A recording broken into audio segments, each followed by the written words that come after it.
Hello and welcome to this final video in the Are Your Shoulders Causing Your Lumbar Lordosis series.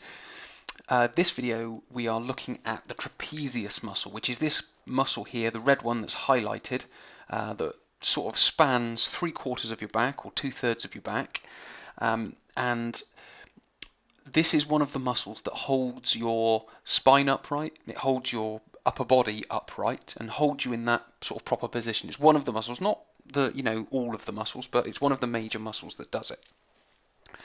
So when we're looking at kyphosis in its obviously relationship with lordosis, as we've described, our body's trying to maintain proper center of gravity, so it's trying to keep the lumbar and thoracic spine in balance. So if we get lumbar lordosis, that can create thoracic kyphosis. So by correcting thoracic kyphosis, we can go some way to correcting lumbar lordosis in a way sort of automatically.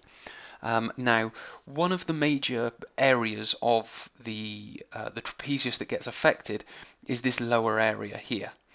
And what happens to this lower area of the trapezius when we talk about kyphosis, so when the diaphragm becomes deactivated and the chest cavity falls, the abdominals become shortened and the pectoralis minor becomes shortened, it pulls this muscle and lengthens this muscle and stops it from working. So this muscle also becomes inactive.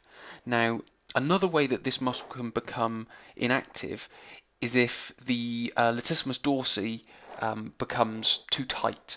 So if it becomes too tight, it pulls the shoulders down, again bringing sort of an inactivity to the lower part of the trapezius, which is here.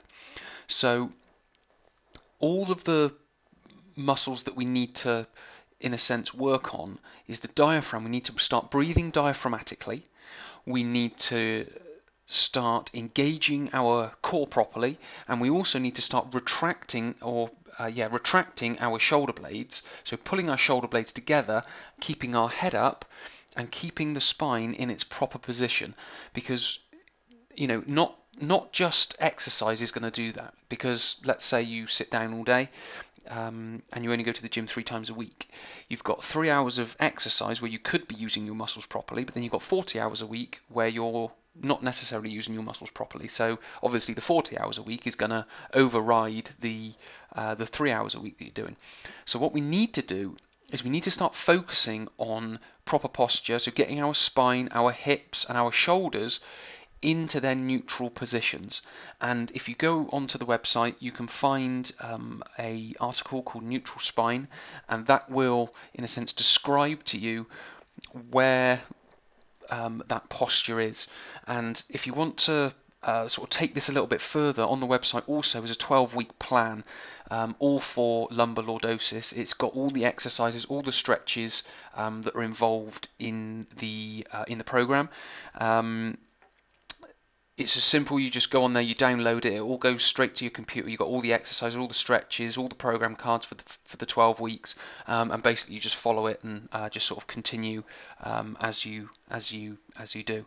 Okay, so yeah, hopefully that's been helpful. So all the muscles that we're focusing on are the pectoralis minor, the abdominals. We're breathing right with the diaphragm, and we're starting to loosen the lats and activate the traps by standing in proper postures with our shoulders back and down, our chin up, with a straight line going between our ears, shoulders, hips, knees and ankle. Okay, thanks for watching this series of videos. I hope it's been helpful. My name is Christopher Hole from christopherhole.com. I will speak to you in another video.